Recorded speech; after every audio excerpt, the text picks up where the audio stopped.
शर्म आती है दोस्तों जब ये सुनने को मिलती है कि भारत यानी कि मेरा देश महिलाओं के लिए सबसे असुरक्षित देश है। शर्म आती है दोस्तों जब ये पता चलता है कि भारत में हर 15 मिनट एक रेप होती है, यानी कि मेरे देश में हर 15 मिनट कहीं ना कहीं किसी माँ, बहन या बेटी के साथ बलात्कार हो रहा होता है।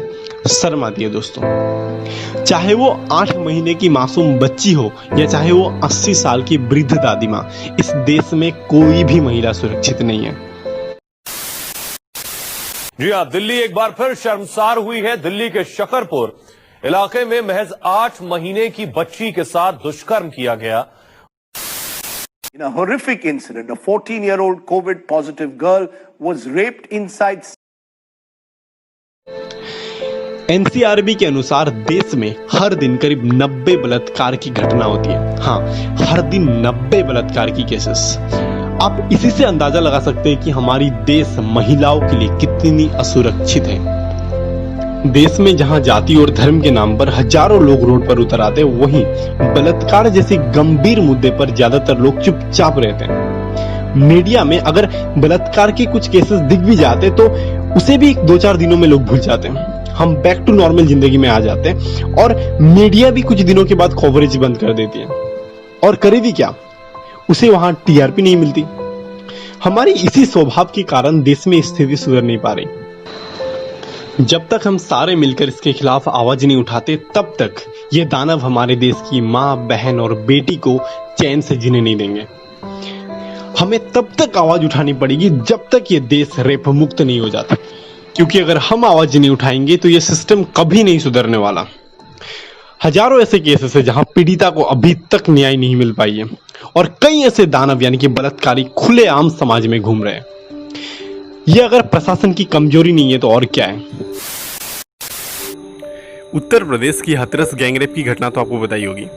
इस घटना ने हमें हमारी प्रशासन की बहुत सी खामियां दिखाई। पुलिस पीड़िता के शव को जल्दबाजी में आधी रात ही फैमिली के बगैर यानी कि परिवार के बगैर ही जला देती है। क्या चल रहा है इतना बस बता दीजिए सर, बस इतना सा मुझे बता दीजिए। मैं क्राइम ब्रांच में हूँ। कुछ और चल रहा है, ये जल क्या रहा है ये तो बता।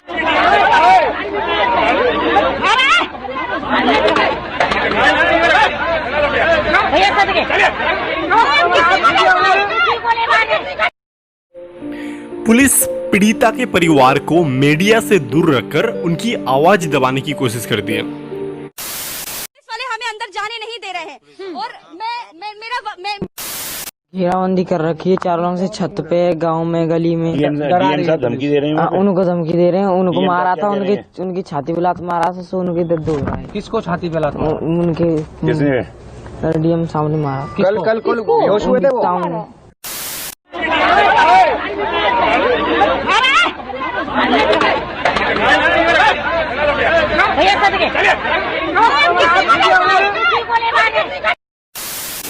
पूरे गांव को सील कर दिया जाता है, मीडिया को अंदर जाने नहीं दिया जाता, लीडर्स को अंदर जाने नहीं दिया जाता।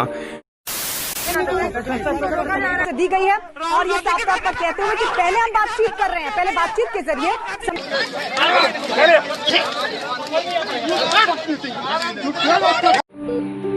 परिवार के कुछ सदस्यों का तो ये भी दावा है कि उनके ऊपर प्रेशर बनाया जा रहा है, उनके ऊपर दबाव बनाया जा रहा है, उनको बयान बदलने को कहा जा रहा है, उनके ऊपर अत्याचार किए जा रहे हैं, उनको धमकियां दी जा रही है। इन सब से तो ये भी संदेह होता है कि क्या पुलिस सच में पीड़िता के साथ है? क्या पुलिस सच में पीड़िता को न्याय दिलाना चाहती है या उल्टा वो इस घटना के सबूत मिटाने चाहती है? क्या वो उल्टा इस घटना में पर्दा डालना चाहती है? ये हमें प्रशासन की साफ नाकामी दिखाती है और प्रशासन की इसी नाकामी के कारण आज आम आदमी देश में अपने आप को असुरक्षित महसूस करते हैं। आज हमें फिर से एक साथ खड़े होना है और एक साथ न्याय की मांग करनी है, क्योंकि ये देश तभी बदलेगा जब हम इसे बदलेंगे।